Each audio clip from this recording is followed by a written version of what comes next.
that we are meeting on this show, the Cardinal Talk Show. This is the special edition that we bring to you, looking at what happened in the course of the week, more so politically, and being a political season, so much is happening from point to point, and therefore our business here is to actually look at what happened as a week. It's going to be a week wrap up for what happened, especially in the field of politics, where leading presidential candidates and their running mates are crisscrossing so much areas in the country in a bid to find the votes that they want for the win in these coming elections. And as a matter of fact, we'll begin by the running mates and actually what they did, where they were, especially in the course of the week. Azimio presidential candidate Martha Karua campaigned in Tharaka Nithi and Meru counties in this part of eastern Mount Kenya. Martha Karua still talked so fervently about the end of corruption in the administration, or if at all they'll be elected in August. Martha Karua went on to also inform guys who are in Mount Kenya that they should continue supporting Azimio presidential candidate Raila Odinga. In her pitch for Raila's votes and Azimio votes altogether, Martha remained steadfast and informed the guys in Tharaka Nithi that it is time that change has to come to Kenya, corruption has to end, and a lot of things must come as a way of third liberation. Martha had to traverse both counties of Tharaka Nithi and Meru County, where in Meru she was received by Meru Governor Kiraitu Murungi, who went on to drum up support for her, ensuring that Martha Karua becomes the deputy president from Mount Kenya is the top priority. Kiraitu, while emphasizing on this matter, expressed confidence that Azimio presidential candidate Raila Odinga will emerge victorious with Martha Karua as his running mate. This is how matters took shape over the week. Na tukichaguliwa siku hiyo itakuwa hata bila misingi ya chama. Ile siku tutachukua Biblia, hata mtu wa chama gani atahudumiwa, sababu ni Mkenya. Hii ngari inaitwa Kenya, inabeba mamilioni. Na ndio mnataka tuajiri watu bila kuuliza kitambulisho, bila kuuliza driver's license. Mimi nataka kukutolea driver's license ya Azimio, ya baba na mama. Raila unamjua, hata ukijifanya umjui na kwambia unamjua. Miaka yake yote amepigania haki za Wakenya, akiwa ndani na nje ya serikali. Ni mtu wa kujitolea kwa sababu ya nchi. Anaweka masilahi ya Mkenya mbele ya masilahi yake. Tumesikizana. Basi nimetoa certificate zetu na rekodi yetu. Wacha wale wengine watoe zao. Hakuna mtu mgeni hapa Kenya. Raila alifanya kazi mpaka akatambulika, sio Kenya, bara la Afrika. Leo hii yeye ndiye special advisor wa bara la Afrika AU kwa mambo ya ujenzi, infrastructure. Kama amefanya kazi Kenya, sifa imeenea. Wapinzani wetu waeleze sababu. At least mmoja alikuwa waziri kwa serikali. Na mimi sitaji mtu todo gutindo kenania mundu na kumugweta. Vile mimi nasema atuonyeshe kijiji moja, hata simulizi nchi, kijiji moja Kenya utendakazi wake ukajulikana. Ile kazi imejulikana na inasikika. Ni watu wakipiga nduru mali imepotea akipita. Mimi sitaki hata kusema mengi. Nasema wacha mtu atoe certificate zake, stakabadhi zake na atoe rekodi. Mimi CV nilikuwa naleta Meru. Ndivyo muelewe kazi tutafanya. Kwa ufupi nasema ya kwamba ile kazi tumefanya inaonyesha wazi, mkitupatia kazi tutafanya. Inaonyeshana tuko na mwito wa kutumikia Wakenya. Miaka 10 Raila hajakuwa ndani ya serikali. Hata mimi sijakuwa ndani ya serikali. Mimi hata nilitoka kitambo kumshinda sababu nilitoka 2009. Yeye ametoka 2013 wakati wa uchaguzi. Lakini kuwa nje ya serikali sio kitu. Amesimama nanyi wakati wote, unasikia akiongea mambo muhimu ya Wakenya. Mimi umenisikia pengine hata kushinda wale wanakula mshahara. Mimi nimepatiwa kazi ya deputy. And I am being a supportive deputy, and I'm going to be a supportive deputy.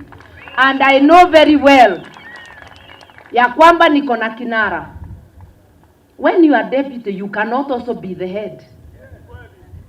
Ukitaka ya head, sinaweza ngojea niulize. Kama nimekubali ya deputy, kubali ya deputy. Ile wakati wewe ni nini? Ni deputy. Nayo Mount Kenya ichague nani? Raila. Sababu hakuna Martha bila Raila. Na hii tikiti ni ya watu wawili, kwa hivyo hakuna Raila bila Martha. Kwa gwa kororo ugadoro wa thura Raila, geria kaundu kageni muthure, ona Nyanza matiri mathura Martha ni bindi mekugeria. Wacha tushikane kama wa Kenya. We are likely to make a mistake and bring a government of thieves, by thieves, for thieves in Kenya.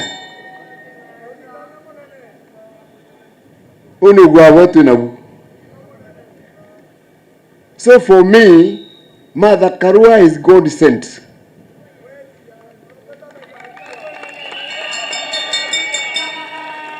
Martha Karua is a person who has come at the right time.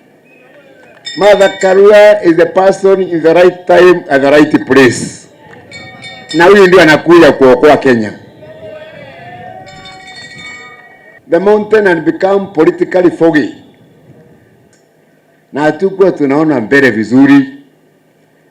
Na tulikuwa na woga hata hapa. The fifth president of Kenya is Raila Amolo Odinga.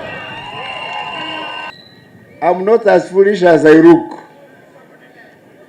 Kwa hivyo mimi niko hapa kwa sababu naona ile tikiti iko mbele yetu. Tukiangalia sisi kama Wameru, ile tikiti itafight na ufisadi, nyinyi mnajua.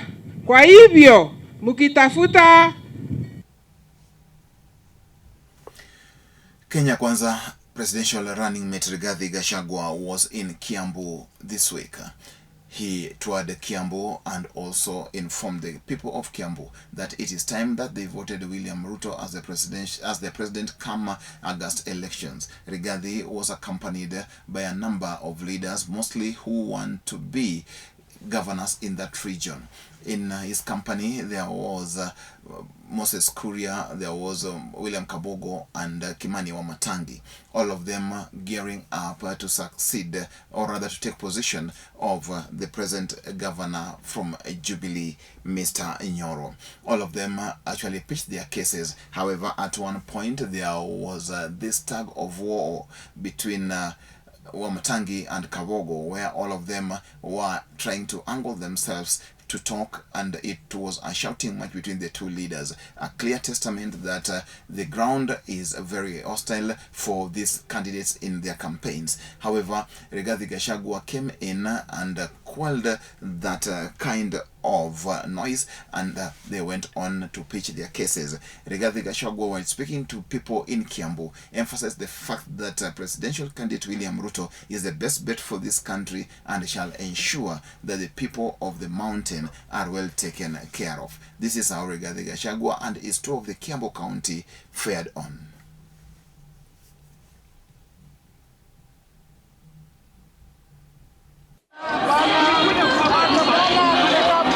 Tunawaambia wa IBC tunataka viongozi wote wachakuliwe na wapitishwe kwa radini sawa. Sio ati kama mtu ni wa Hustler Nation anaambiwa lete birth certificate, sijui maternity certificate, sijui nursery certificate, sijui primary certificate, university certificate. Nilisikia jana wakisema wako na suluhu ya high food prices. We want to tell our brothers who we are competing with You cannot be the source of the high cost of living in Kenya and become the solution at the same time. Kenya Kwanza under William Ruto, we have the solution to make Kenya a new state, putting our economy first ahead of individual interests. Tunataka kutengeneza, tuangalie the cost of production ya lita ya maziwa, alafu tuwekee mkulima faida ya 30%, ndio mkulima akule jasho yake. Tumekubaliana? Kenya Kwanza took their campaigns to Western Kenya in a bid to try and get the numbers to forestall any kind of failure in their campaigns. Led by their principal William Ruto, Ruto was accompanied by Amani National Congress leader Musalia Mudavadi and Moses Wetangula of Ford Kenya. Other leaders who were in his entourage included former Kakamega Senator Boni Halwale. Ruto, while pitching his case there, he tore into President Uhuru Kenyatta for having given Raila the nod and support in a way that will only benefit and protect their interest, but not the interest of the people, the common person. Ruto, while speaking, he said that this will not really see the light of the day when he said that most of the big four agendas that they had lined up with the President Uhuru Kenyatta actually were derailed at the behest of the handshake. Ruto, who appeared to be pitching his case so strongly against President Uhuru Kenyatta, had his own words not minced at all when he said that Uhuru Kenyatta is one guy who has not known what it is to sleep hungry without food. Ruto emphasized that these matters are matters that are so weighty to common mwananchi and that his government or administration will serve it right. He went on to praise Moses Wetangula and Musalia Mudavadi as leaders who have shown great statesmanship and supported a cause that is so well planned for the Kenyan people. This is how the campaigns were in Mumias in Kakamega County. Walisema ya kwamba ati William Ruto hatakuwa kwa debe, lakini kwa sababu kuna Mungu mbinguni, William Ruto hako kwa debe. Sasa wamewachana na mimi, wameenda kusumbua kijana mdogo anaitwa Sakaja. Mimi nataka niwaambie watu wa deep state na system, wachaneni na Sakaja, kujeni pambana na mimi, wachana na Sakaja. Sakaja kwa mapenzi ya Mungu atakuwa kwa debe. Wanataka kutuwekea kibaraka kule Nairobi, kibaraka mwenye atafanyia kazi mabwenyenye. Sisi tunasema kwa mapenzi ya Mungu tutamchagua Sakaja afanyie kazi wananchi wote, hasa mahasla wa Nairobi, ili tuwainue watembee kama Wakenya wengine. We want to tell our competitors, the so-called deep state and system, that you will not succeed. You tried to stop William Ruto for being on the ballot. Now you have gone to undermine Sakaja being on the ballot. You want to install a puppet in Nairobi who is going to work for you. Kenyans will not allow you to install a puppet in Nairobi. We are going to elect a governor who is going to work for the millions of Kenyans, especially those who are downtrodden. We will not allow you. You have tried to impose a puppet on Kenyans, a project of the deep state and system. We will defeat your project, Raila Odinga, and we will defeat your puppet, Igathe, in Nairobi, because the people of Kenya have decided this is not your country. This is the country of 50 million Kenyans. Ama namna gani jameni? Tunaelewana? Meanwhile, we want to ask you to give us information about the credentials of your presidential candidate. Which school did he go to? Which university did he attend? What course did he do? Where are his classmates? Who are his lecturers? This is the biggest fraud on the people of Kenya. You cannot tell us you went to school alone because you have no classmates. You cannot tell us you did a course that nobody knows. You can tell us you were taught by people who have no names and people who don't exist. Good people, integrity starts with you telling us the truth. Azimio presidential candidate Raila Odinga, together with his running mate Martha Karua, also pitched camp in Mount Kenya, this time round in Murang'a County, where Raila Odinga, with his entourage, tried to owe the guys and the people of Mount Kenya, promising them that their administration is the administration that will give them the breakthrough in life. Raila actually made it very clear that this is the point where economic revolution will begin in this country called Kenya. Raila, who was also accompanied by Martha Karua, had so much goodies for the people of Mount Kenya, and he promised them, including what he mentioned as Baba Care and also other forms of getting loans and paying after 7 years. All these plans in his manifesto were well spelled out in his campaigns, and Raila had to say this in his campaigns. Kumekusha. Jogosha wika mara tatu. Nataka muamuke tuende kazi. Mko tayari? Vijana mko tayari? Tunaleta tangazo la ukombozi wa tatu. Ukombozi ya kwanza ilimaliza enzi ya mzungu, ikaleta uhuru. Ya pili ilimaliza utawala ya kidhuluma na kimabavu, ikaleta katiba mpya. Sawa? Ya tatu ya mwisho ni kiuchumi, ya vijana na kina mama. Vijana mko tayari? Mko tayari? Mko tayari? Nione kwa mkono. Tunasema kama Wakenya tuko na adui tatu: ugonjwa, ujinga na umaskini. Sawa? Tatu ni maadui wetu hawa. Tukimaliza hawa maadui watatu, Kenya itainuka. Sawa? Ndio sababu tumesema kwa upande ya ujinga, kuanzia mwaka ujao, kila mtoto ambaye amezaliwa kwa taifa letu, hata kama wazazi hawana pesa, kuanzia nursery kupitia primary, secondary, tertiary mpaka chuo kikuu, hakuna kulipa karo tena. Sawa? Mnaunga mkono? Wangapi wanaunga mkono? Na wakimaliza masomo yao wapate kazi wa maana. Pale wanaweza kupata mshahara mzuri na kuinua hali yao ya kimaisha na kusaidia wazazi yao. Hapana kazi ya kusukuma wheelbarrow. Nataka kusukuma wheelbarrow? Mekataa wheelbarrow? Wangapi mekataa wheelbarrow? Nione kwa mkono. Ya sawa. Sisi tunasema kazi wa maana. Tutasaidia vile vile wale wakulima. Tuko hapa na Peter Munya, waziri wa kilimo hapo. Yale reforms alianza kwa upande ya sekta ya kahawa, kwa sekta ya chai, hata sekta ile ya pareto na kadhalika, itazidi. Sawa? Nataka kuona kama wakulima wetu wanapata haki yao kulingana na jasho lao. Sawa? Vile tumesema wakati huu gharama ya maisha iko juu sana. Ndani ya siku 100 tutapunguza gharama ya maisha. Bei ya unga, bei ya mafuta, hii yote itarudi chini, hata ya sukari tutarudisha chini. Sawa?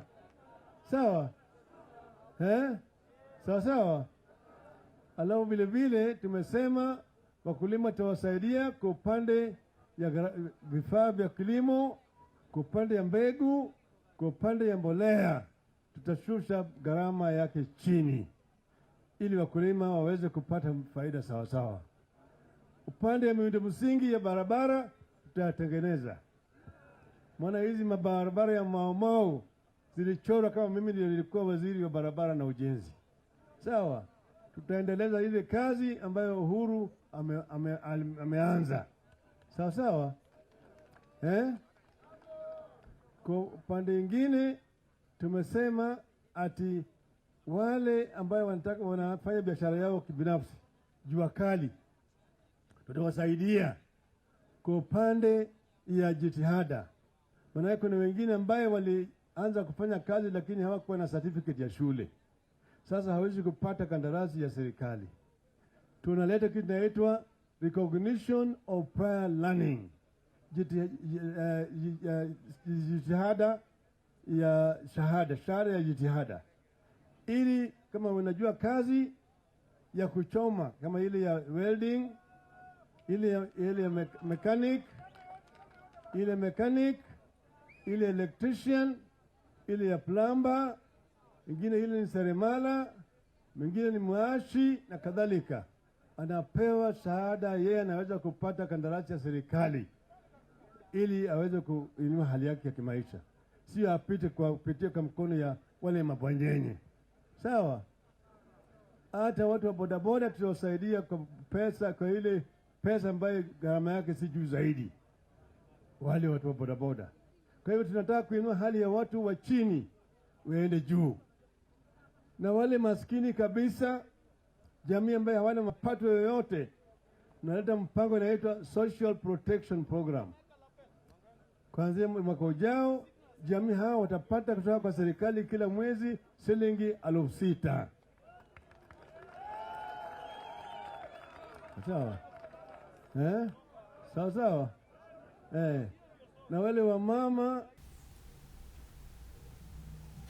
Thank you very much, viewer, for having followed Cardinal Talk.